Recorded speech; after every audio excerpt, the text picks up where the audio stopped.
guys. Welcome back to My Steps to Sobriety, my show on YouTube and as a podcast with me, your host, Stefan Neff.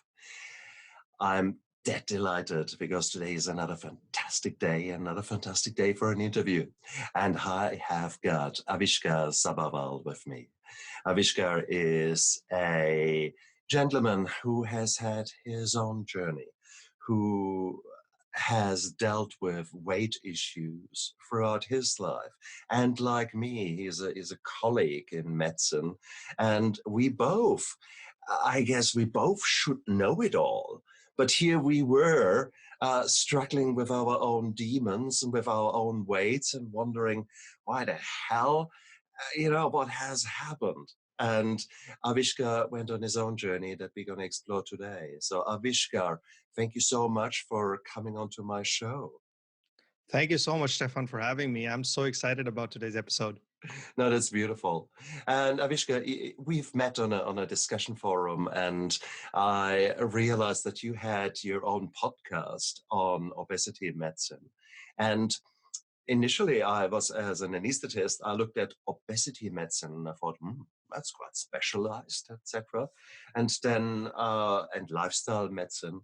And only then did I start to realize that actually the United States is quite a bit ahead of us in the rest of the world of actually identifying that obesity is a huge thing and that morbid obesity is getting bigger and bigger as a problem, pun intended, okay? So it is, but it is an issue. But that's all quite nice.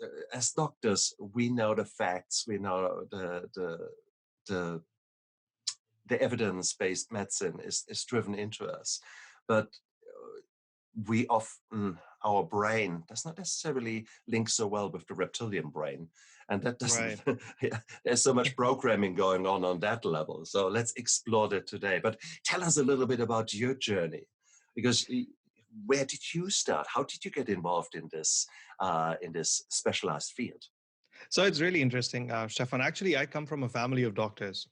My parents are doctors, my brother is a doctor, my in-laws are doctors, everybody around me is a physician. And I've had a weight issue all my life. And I never knew what to do about it. So what I was told was, as everybody else is, eat less and move more. Just, start eating less, cut down on your calories, avoid junk food, which is good, but it's a lot more than that. And then when I was doing my residency in India, in internal medicine, my weight just shot up and I reached my highest weight, following which I decided that there was something that I needed to do about it. And at that point in mind you, at that point in time, I was of the opinion that it's a lifestyle issue because I did not know any better. And when I say lifestyle issue, what I mean is it was just something that I could control by my volitional behavior. So I did what I could do, and that was I started eating. Well, I didn't start eating less. What I did instead was I started eating healthier. And by healthier, I mean whole foods. And I had a rule that I would, whatever I wanted to eat, I could eat anything that I wanted to eat, but I would make sure that I would make it at home and then eat it, whether it was a pizza, whether it was whatever, but it was something that I would make at home. My philosophy was that, stuff like this, I'm not going to be able to make every day because it's very complicated to make it, right? And I started exercising. So, it's interesting. When I started out, I was of the notion, and actually even before that, when I had tried to lose weight, I was always of the notion that, you get onto the elliptical or you get onto the treadmill and it shows you an X number, and that's the amount of calories that you're losing. And we all know that that doesn't work really. So I realized, during my journey that exercise is not really necessarily the only thing that you need to do. And it's a very, very small part of all of your weight loss. It's actually the change in your diet as far as the lifestyle is concerned. So as far as lifestyle changes are concerned, I realized that diet is a very, very important part of anybody's weight loss journey. And changing that is very crucial. So I was very amazed at uh, the lack of knowledge or the lack of information that's provided to us in medicine training um, when it pertains to obesity. And so I decided to explore this and see what else is available outside. So there is no formal training in obesity medicine in India. There's no formal training in lifestyle medicine in India. So what I did was I basically went onto Google and I just Googled obesity medicine. This was very random. I did not even know that there was a field like obesity medicine that existed. So then I found a few things, and then I found about the American Board of Obesity Medicine. I found out about the fellowships that are available here. I reached out to people in the US to see if I could learn from them, come to the US, train and learn from them. And then they said, no, you have to finish your residency in the US to actually train in obesity medicine. So it so happened, I did not have any plans of moving to the US just for doing obesity medicine, but it so happened that we ended up moving to the US. And I did my residency again in internal medicine. And lo and behold, nobody talks about obesity medicine and nobody teaches you about obesity. And it's all eat more, eat less, and move more. And then I finally, learned about obesity medicine. And I was amazed at the information that I got because none of it is available in the medicine textbooks. And I actually tried I tried and go back and look at the textbooks that I was using. And I honestly found very little information about Okay. obesity. So I was like, you know what? I did not miss anything when I was doing my training. It was just not a big part of it.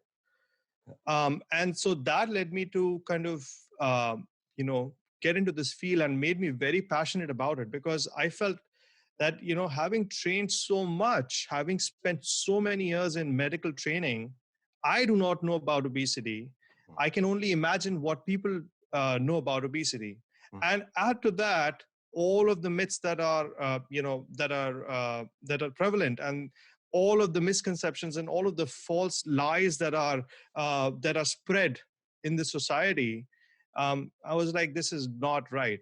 This needs to change because um, people are just being misguided. And of course, there is always, um, uh, I agree with you. What I want to say is I can understand, of course, that other people want to help. And if you only have a hammer, then everything looks like a nail. So if Right. you're a physiotherapist or if you're a trainer, a physical trainer, and you see the things that you can achieve when you go really all out in the gym, then of course this person thinks mainly gym and of course a little bit of nutrition. And the nutritionist says, oh, it's all nutrition and a little bit Right. of gym. Um, but there is so much more there, and that's the intriguing thing. So if you were to sort of put it into a structure, what other things are out there in addition to the physical activity and the nutrition, the healthy nutrition? Okay. So that's a very good question. I would want to start with it's a lot more. So when I started this, I also thought the same way. It's probably just nutrition and exercise, and what else are they going to talk about in obesity medicine? And then when I went to a conference and I was amazed. I was like, oh my God, there is so much more to obesity than just exercise and nutrition.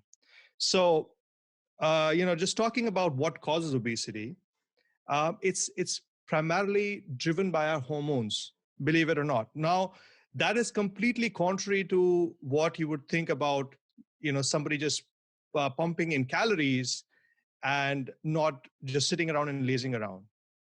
And a lot of times this analogy has been used because, and I'm going to give you an example.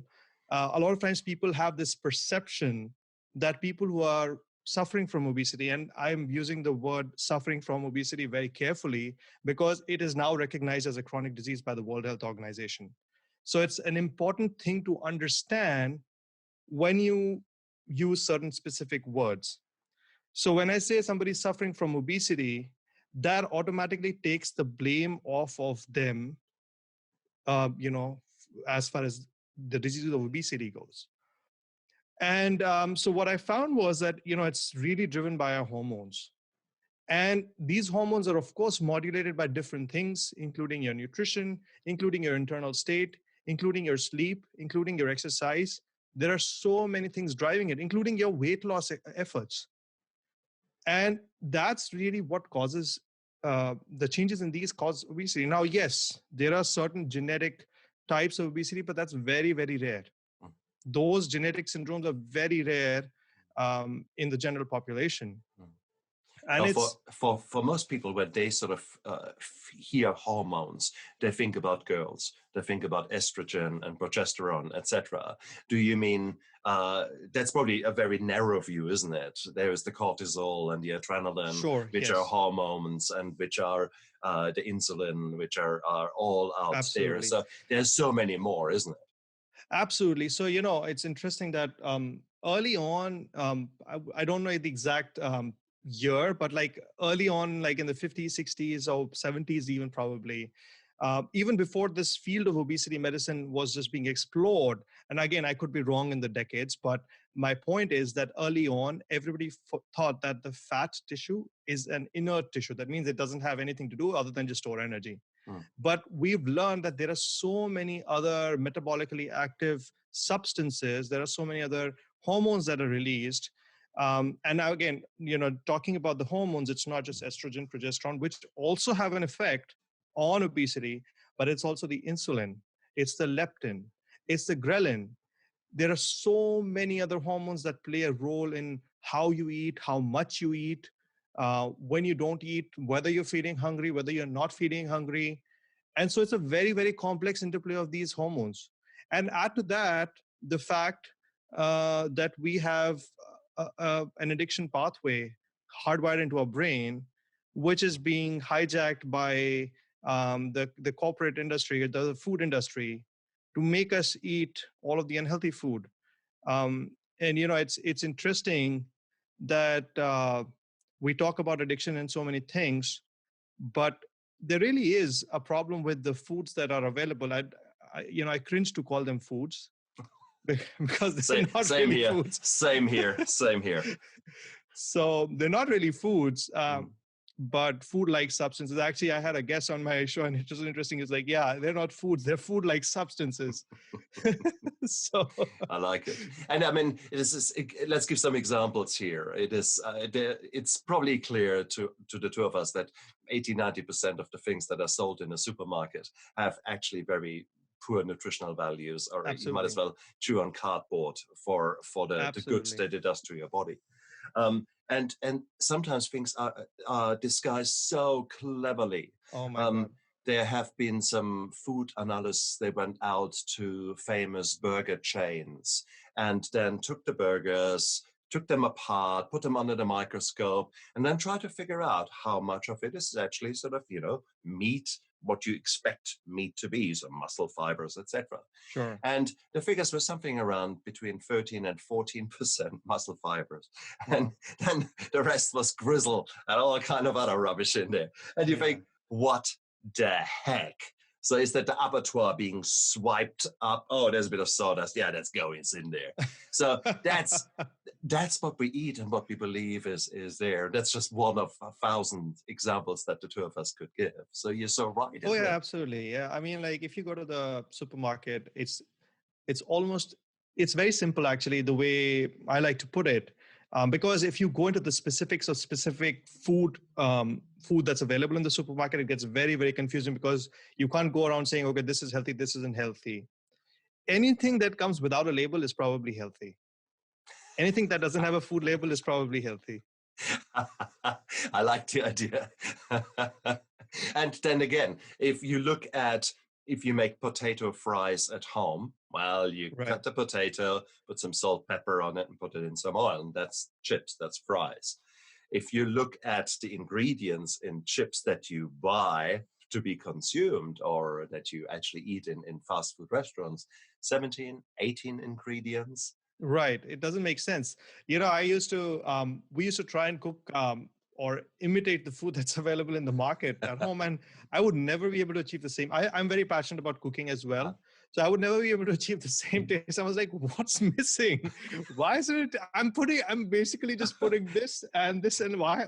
And I was like, oh, it's because of the ingredients that I'm not Exactly. putting in.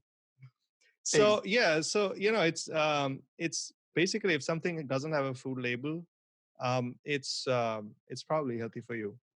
The other thing I want to say is that even though that may be healthy, if you transform that food into something else or transform it too much, even if you do it at home, that can still make it unhealthy. For example, you gave the example of fries.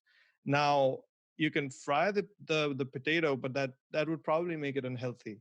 Mm. Okay. The flip side is, I think the way I look at the whole concept of obesity and what's happening in the world is really, it's a battle between what you desire and what your body actually needs. And I say this very, with these are very strong words. And why I say this is because what you desire kind of goes into the whole concept of the dopamine surge that you get with any addictive substances, for example. And and that's kind of what the food industry has actually managed to understand. It's really the trifecta of fats, salt, and sugar, and you mix them, and you have a poison that hijacks your brain. Mm.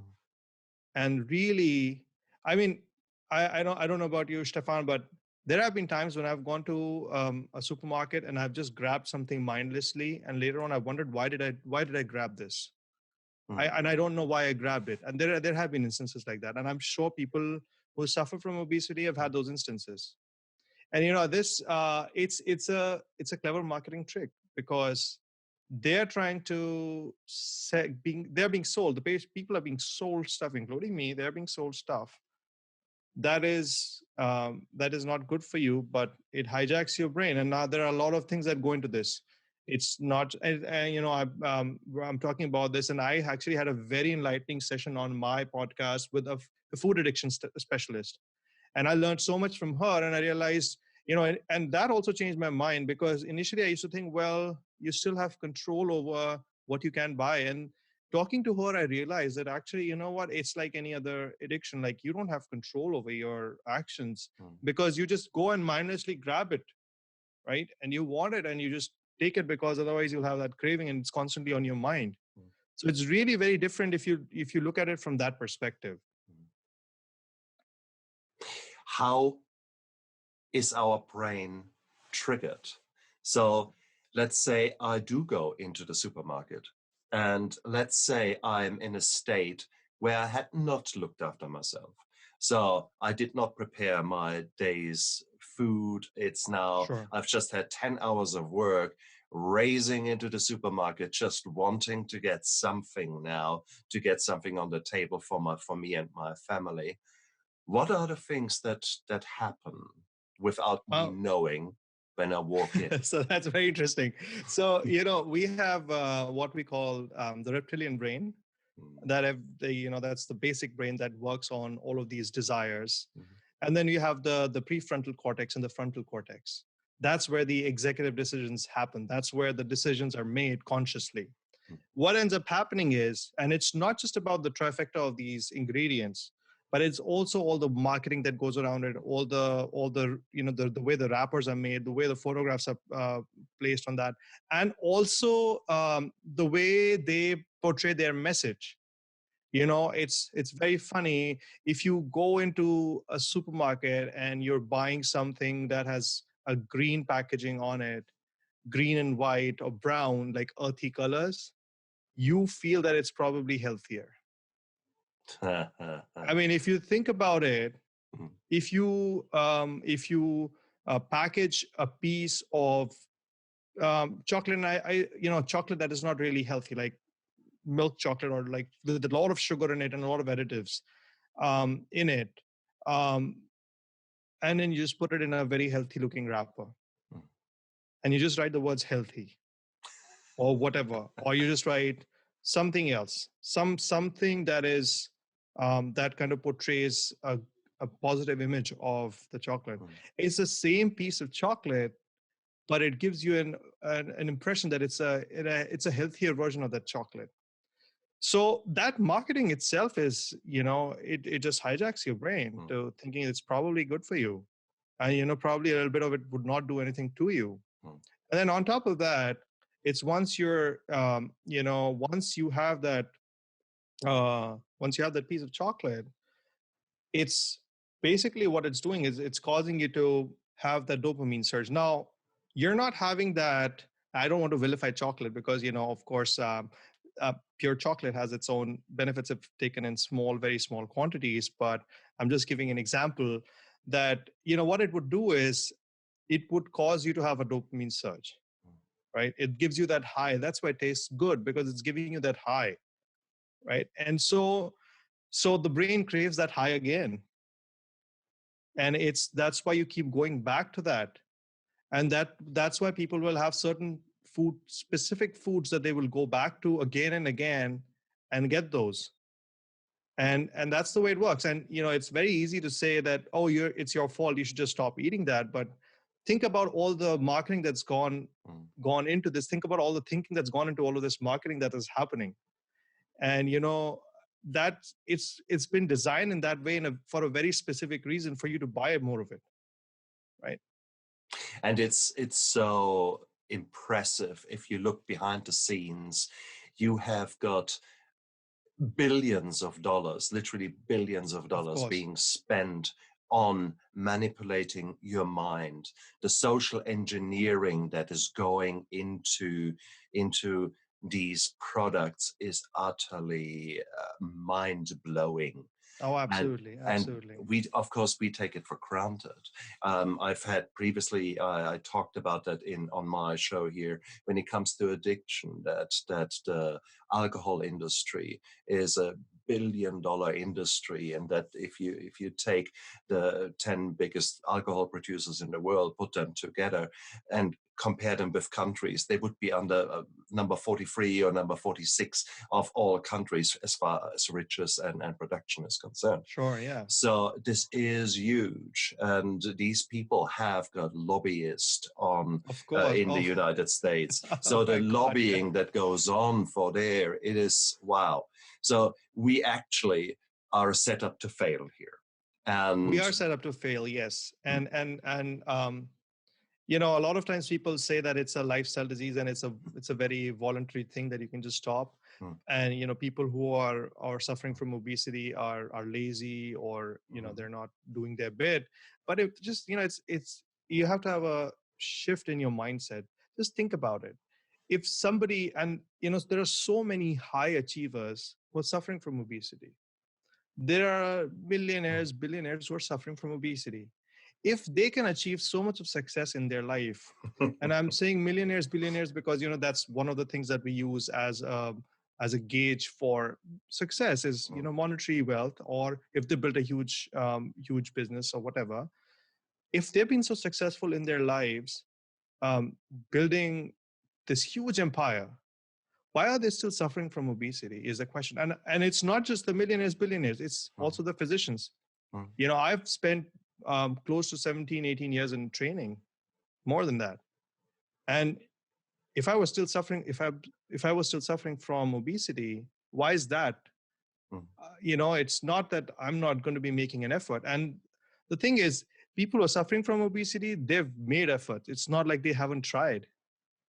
So it's if once you think about it that way, it kind of rings a bell in your head that it's probably more than what people make it to be.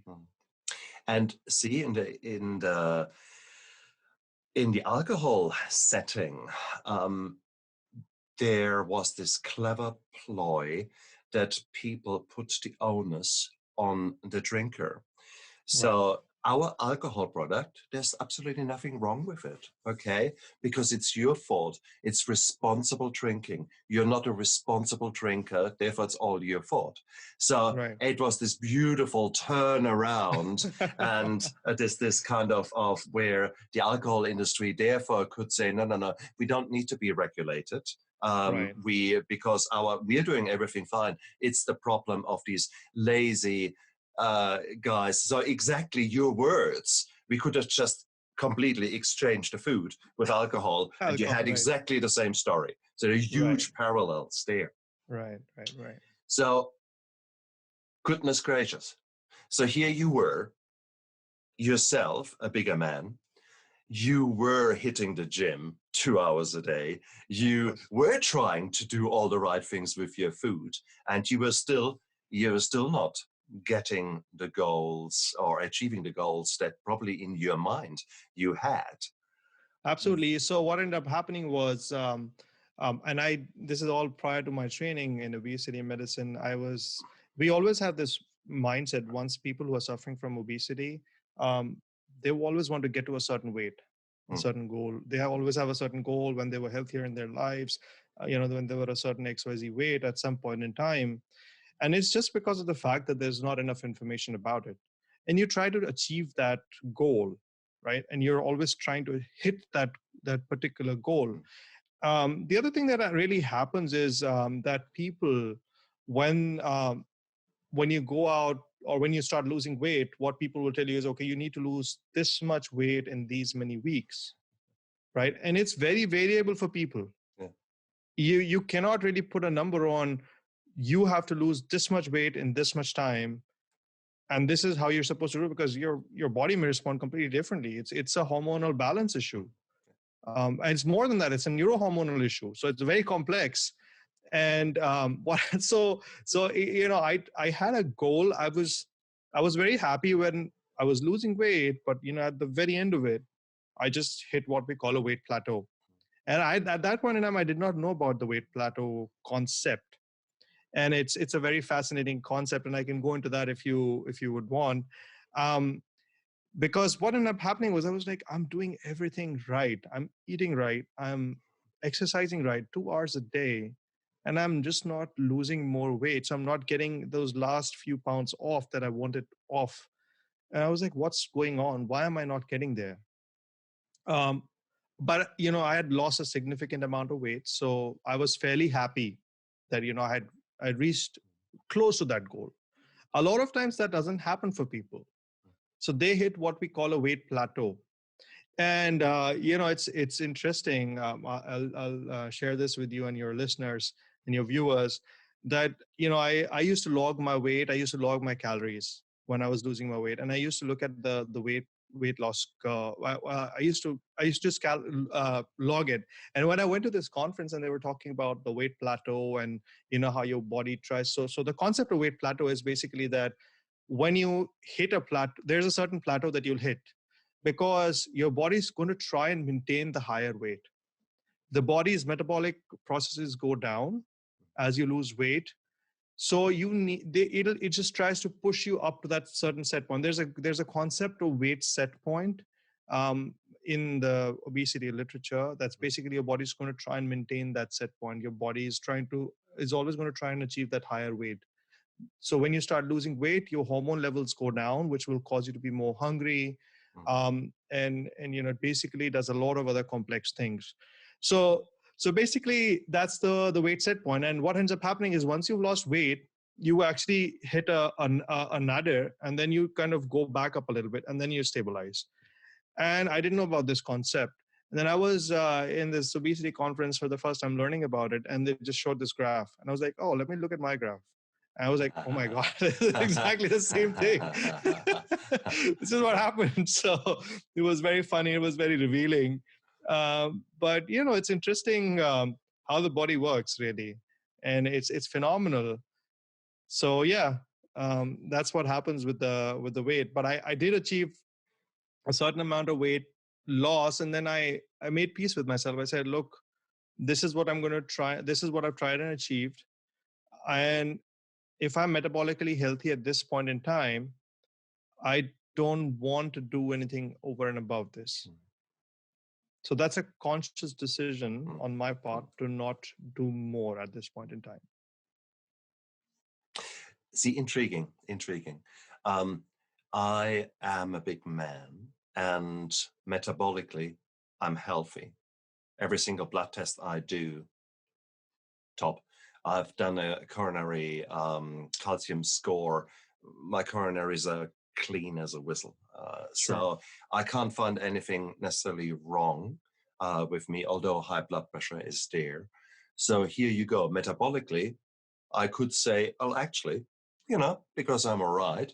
So I certainly am on this journey, but I found in my own journey that I have found the plateaus, I found the resistance of my body, that's all there. But also I found so much more there. I found indeed the food addiction. I Yeah. found my reptilian brain as one of the key drivers, and the programming that I probably had achieved as a child, all these things that were sort of made me who I am, Right. warts and all, they are huge, absolutely huge. Yes, I Yeah. can drop 20 kilogram. I've done it. You do fasting, you do all kind of things, and that's all quite nice. But then before you blink, you're back up because the needs that are fulfilled, for the lack of a better word, with food, they were not met. They are not met Right. with other things. And I think that's for many, many people so hard and so challenging. If from a psychological point of view, if you don't deal with the trauma, if you Of don't course. deal with the anxiety, with the Of depression, course. all these things, which all have a metabolic component, which all have Of a course. weight in gain, increase, decrease, etc. Sure. So there are all these kind of things that often play a huge, huge, huge role. So in that already, it gives us then the next complexity there. So you have got the simple calories in, out, and Yeah. as what many people focus on. Then we have got all the social engineering there and how we Yeah. are manipulated by bigger powers. Then we have got the reptilian brain, which most of us have very little idea what's actually going on. And unless you Yeah. actually you end up on your own journey and start peeling back the onion layers and actually see what kind of trauma is there, then suddenly you think, okay, no surprise you're craving that dopamine surge, because with all the shit that has happened to you in the past, no Of course. surprise. Let's talk about the stress. Here you were in India going through your residency. And it was lovely to hear you saying that the residency was brutal and the Of training course. was Yeah. hard as. Same here, same with me. It is, in anesthesia, I've chosen probably one of the hardest ones here in New Zealand, but equally in other countries, there was so much stress, so many ungodly hours that Oh I yeah. spent working. And what do? Of course, you want a piece of chocolate. When you're Yeah. 24 hours on call, you've worked 16 hours, you just slept 2 hours, and then there's a cesarean section. What did I do? A Tim Tam or a piece of chocolate or Oh something yeah. like that to give me that sugar rush, that bing, okay, here I am, okay, Yeah. I'm actually awake, kind of. And it's that. And you do that several times over the day because you're actually dead tired. Oh yeah. Duh. Okay, your weight will go up. So there is that. So bloody hell. So just looking at all these challenges, there's no way we can win. That's it. I Yeah. give up. It's I might as well always be big. Well, no, well, no, no, no, that's no. why we're here. So no. We both know. We both know that it's not. I'm playing devil's advocate here. So if someone like me is coming to you in your practice, so how do you tease apart this complexity? Where the hell do you start? Yeah, that's a very, very good question, Stefan, because there is so much more at play Yeah. in terms of obesity management. And really, the way we talk about obesity management, it's kind of like 4 pillars Mhm. of obesity management. So pillar number one is nutrition, and then the second one is exercise. These kind of form the bedrock, because you really do need to change all of this in order to move forward. Now, a lot of times we see that the lifestyle is optimized. We have them on a good diet, and mind you, no diet is better than the next diet. It's just that something that you can stick to. There was a very good study on this called the A to Z trial. They looked at multiple different diet patterns. And what they found was at the end of the day, if you stuck to the diet that you chose, you lost weight. It didn't matter which diet you were choosing. So, it's really not. So we were talking about the fact that hammering your point of view, it's really looking at all of this from the patient's perspective. It's really looking at what their goals are in terms of their health.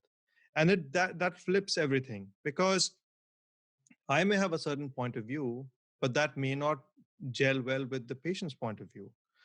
For example, I personally believe in, plant forward nutrition. Like, I used to be a non-vegetarian, but I turned vegetarian because I thought it's probably better for me. Right. So, but I cannot badger this point onto somebody who's not a vegetarian. Right.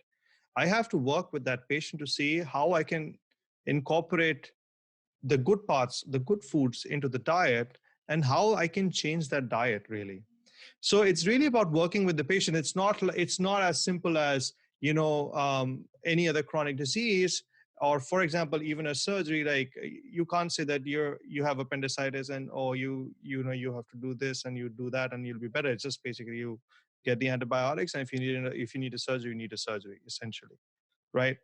It's not like that. Here, you have to see what their goals are, and not only that, you also have to see what the underlying cause of the obesity is. It's really not about the band-aid work that you do. It's about treating the cause, right? So treating obesity is straightforward in the sense that there are good medications available. Now, let's come to the medications later. Let's start with the lifestyle and the physical activity. So lifestyle and so diet and physical activity are very important. They have to be optimized before you can step up the game to the medications. A lot of times people will require medications. Okay. So there are good medications, and there is very good data available about these medications that people can get to help them with weight loss. The way they work is they work at the neurohormonal level. So they can reduce your appetite, they can reduce your carbohydrate cravings. They work at a very different level to help you do that. So they're very, very effective medications that are available for weight loss. And then there is, of course, surgery. So the four pillars are, and I forgot one pillar actually, which is also very, very crucial, is the the mindfulness, or the mindset, or the behavioral changes that we talk about, because that is also very, very crucial. Now, we have to also understand what is causing this obesity in a patient.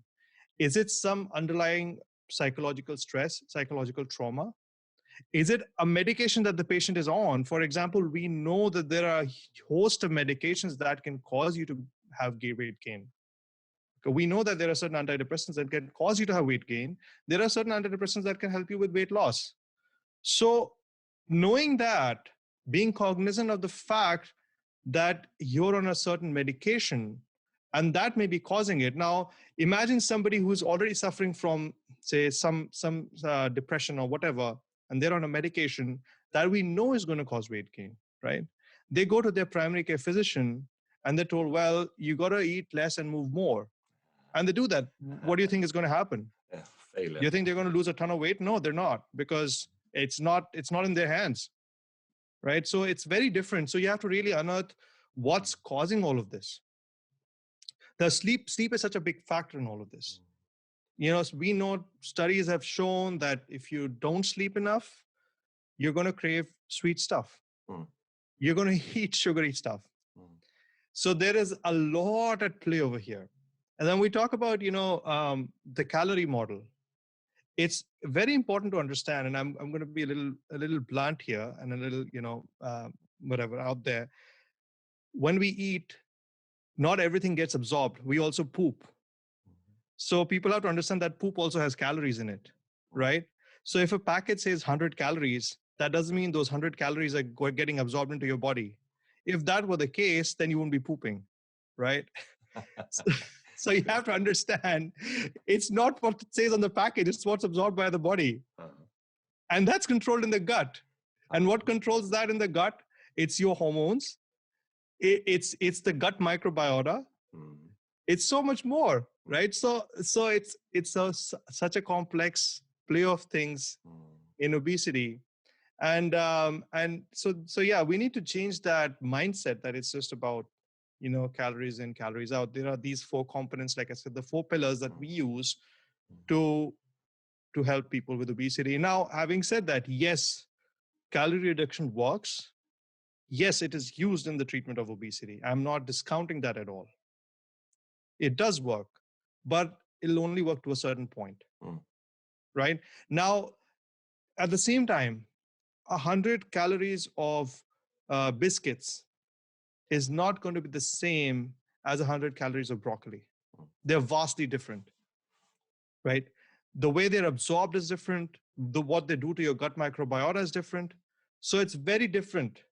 And the way they'll behave on your body is going to be very different. And that's the key thing to understand. It's about calories, but not quite. Absolutely. No, it makes so much sense. And we have talked in other parts of this show, we talked about the gut-brain axis, we talked about leaky gut, we talked about the importance of the gut microbiome. There is so much out there already. So guys, if you want to refresh your mind, go a bit back and have a look at the playlist of Healthy Nutrition, where a lot of these things have already been covered. You were saying that nowadays in the United States, certainly there are medications available to help with the weight loss. Now, these medications have been around for a long time. In the 70s, there were great drugs available for weight loss. Fen-phen was one of them. Great, dropped weight down, every woman loved it. And then suddenly people were rather sick because what they actually had was speed, for the lack of a better word, p-amphetamines and all the kind of things. So I want to actually change that. I'm gonna cut you short, Stefan. And I'm gonna change that whole misconception about phentermine. So phentermine has been around. So it was phentermine and fenfluramine. So the phenfluramine was the bad part of the fen, the FEN. The PHEN was the good part. I see. So there is still an FDA warning about the phentermine part of it, that it's an amphetamine-like substance and it can be addictive. But it's been around for a very long time. It's been used long-term in patients, and data doesn't suggest that it may be addictive. It's just that we fear that it may be addictive. See, how cool is that? Here I am. I should know. And this was something that was drilled into me in my medical school days, university days. And it just shows that 50% of what we learn and what we take for granted in medicine will become obsolete. We just don't know if it's in 5 years or 10 years' time. So here you go. Thank you for clarifying that. So phentermine is actually a very good drug to help with weight loss. Having said that, I don't want to give people this impression that that's the easy way out. You just pop a pill in and then you start losing weight. I don't think that's the right way to do it. And that's why, whenever we prescribe medication, it has to be a very structured approach. You have to have that intention of having tried, the lifestyle changes first and see where you get, and then you start the medications. Sometimes if the patient is suffering from morbid obesity or whatever, sometimes you can start medications right away to help them. Okay. But yeah, so the phenfluramine part was the one that caused the cardiac issues and whatever. But phentermine, it is a sympathomimetic. That means it'll make you buzz and give you more energy and keep you awake. Sometimes people have a problem with that because they have a difficulty falling asleep. We kind of try and avoid it in patients with cardiac diseases, or if they have high blood pressure, then control their blood pressure and then give it to them, because it drives up the sympathetic system. But it does more than that. It works on the brain to kind of tell you to stop eating and basically feel full. But having said that, that's just one drug. There are other drugs that are available. I was mentioning about an antidepressant. So topiramate is an antidepressant that's available. That's used. So there's a combination available over here called Qsimia. That's a trade name. It's a combination of phentermine and topiramate that helps with weight loss. There is the GLP-1 agonists like liraglutide, uh, semaglutide, Saxenda. That's been approved for weight loss. These are diabetes medications, but when they're given at a higher dose, they also help with suppression of the appetite. They also help with weight loss. So they're approved for obesity treatment. Then you have Wellbutrin or bupropion. That is also used for smoking cessation. That helps with weight loss. So, and a lot of times so there's a combination available called Contrave. That's bupropion. I just hate to say this word. So it's a tongue twister for me, but bupropion and naltrexone. And it was a very specific reason why it was designed this way, because what it does is in the brain, where the hunger pathways and the satiety pathways, how they work, it kind of works in a very specific way to block two specific channels, because bupropion blocks one and the other one gets activated. So the naltrexone works to block the other one. So that's why it was designed that way, to help with weight loss. So these are, and one of the common ones that's available is orlistat, but it's not a great drug to use. It's basically works in the gut itself. It blocks the fat absorption. And again, it depends. It's all based on that notion that weight gain is all about high fat intake, which is really not the case. Okay. So there are wonderful drugs and there are wonderful trials that have been done on this. And phentermine has stood the test of time. It really has. Interesting. So yeah, and then there are some other analogs of not exactly analogs, but there are other drugs that work similarly to phentermine, like diethylpropion. Yeah, that's an even older drug from phentermine, which is a shorter acting version. So phentermine acts longer, and this one is a shorter acting. Sometimes we need to use that for patients who have who are unable to sleep at night because of the phentermine, even if you're giving it in the morning. So yeah, there are a lot of, and then sometimes we use off-label metformin. Really doesn't have any weight loss per se, but the insulin sensitizing effect is helpful. So there are a bunch of drugs that are available, and I want to point out there's a very interesting drug that just recently got approved by the FDA called Plenity. That's basically a hydrocolloid. So you just pop in 2 pills before your food. It's basically a hydrogel. So it just with the water, it just forms a gel and it kind of expands in your stomach, and that kind of occupies that space. And so it does more than just increase the volume of what within the stomach, because it also affects the way the stomach works, and the hormones that are released from the stomach itself, or the signaling that happens to the brain from the stomach itself. So that just got approved so all of the drugs that I mentioned so far were only approved for obesity, but Plenity is also approved for people who are suffering from overweight. So that's the only one that's approved for people with overweight. Wow. And you have only given us a small overview of what is available there now. And looking at your 4 pillars, plus the complexity that is there, wow, this is mind-boggling for me as a doctor who in principle knows about these things. But yeah, I say, whoa, leave alone someone who is actually just starting out on their journey.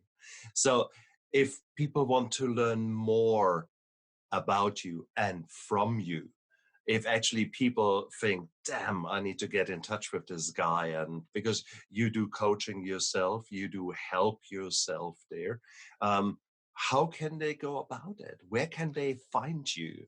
Where can they learn more about you? And tell us about your podcast on that note. Of course. Yeah. So, that's what I was going to say. The first thing that they can do is start listening to my podcast called Decoding Obesity. What I aim to do with that podcast is basically bring forth evidence-based information on obesity. And really, there's so much of misinformation out there that I want to be able to provide good quality information that has been backed by science to people, so that they can start on their weight loss journey. The other thing that I have is, stories always work better than data. I have quite a few people who've come on my podcast, and I have some more guests who are lined up, and I'm going to probably continue doing that, is get people to talk about their journey. And I've had people who've had surgeries for weight loss, and that was the other thing we didn't talk about is surgeries. There are phenomenal surgeries available for weight loss. And then on the horizon are like now even beyond the surgeries are endoscopic procedures that are available for weight loss. So yeah, I mean, there are people who've come on my podcast who've had surgeries, who've been on medications, who've just tried lifestyle, and they just share their stories. And I think once you hear those stories, you feel encouraged that there is still hope. It's not all is not lost. There is hope and there is help available. So that I would encourage them to start by listening to my podcast. It's called Decoding Obesity, and I named it because I'm trying to decode obesity for so many of us, right? My podcast so far has focused primarily on changing nutrition. I haven't delved much into the medication part of it because I think it's the lifestyle changes that you can start with at home. And that's why I geared it specifically to talk more about these changes that you can begin today sitting at home. So I always leave people with some tips. So there's some actions that you can take. So they can certainly listen to that. They can reach out to me. My email is host@decodingobesity.com. And they can check me out on Facebook. It's my username is Dr. Sabharwal. It's DOCTOR SABHARWAL, and that's the same handle for Twitter. That's the same handle for Instagram, and they can find me on LinkedIn. So yeah, that's where I'm available. Perfect. Guys, just look down there into the description of the podcast and of the interview. You will find all of his social media handles there and a link to his show. It is a beautiful, beautiful, beautiful talk today, a beautiful interview with you, because you have already decoded quite a lot of things in my own mind. You have clarified some things. And I love it that you've taken away the guilt and the shame for some of our viewers and listeners, that that they are not failures, that they are not just lazy bums who can't get their shit together, but instead that this is a disease that needs to be addressed as such, and that there's a structured approach to deal with obesity. Of course. And it is a beautiful, beautiful thing. And I think in the United States, I think you guys are ahead of us. And certainly here in New Zealand, we have got an obesity pandemic, epidemic, should I say. And it is an issue. We need to address that. And I'm really, really pleased that you showed us the bigger picture, not just eat less and exercise more. So I'm so grateful for that, honestly, because that's still the notion that is out here. That's still what people focus on. And then they maybe have a little bit of mindfulness associated with that. But no, you say that it's there just in New Zealand. It's also there over here. Actually, you know what? It was interesting that when I do publish my podcast on Twitter as well. And one of the replies that I got was just about calorie intake and calorie. I was like, no, this is much more than that. I encourage you to listen to my podcast. So it's not just there. Even in the US, it's still prevalent. And that's what we're trying to change. Some of it has to do with the nutrition, but some of it doesn't. And we have to understand what are the underlying causes of your weight gain. And it's much more than that. It's much more than the weight. It's much more than the BMI. And that's why the first episode of my podcast was with body measurements, where I talk about, what are the measurements that you can use actually to understand whether you're suffering from, obesity or not. Because it's much more than that. It's a fascinating field. It's moving at a very fast pace. And if you look at the studies that have been done, it is amazing what studies they've done in the past to see how body changes when you lose weight, how body changes when you gain weight. And it's a beautiful field. I'm very passionate about this field and about lifestyle medicine. Yeah. And it shows, and that's so beautiful. And Avishkar, I fear that this is not the last time I've got you on my show. I think there we need to explore I'm happy to be back. I'll be back. No, that's brilliant, Avishkar. Thank you so much.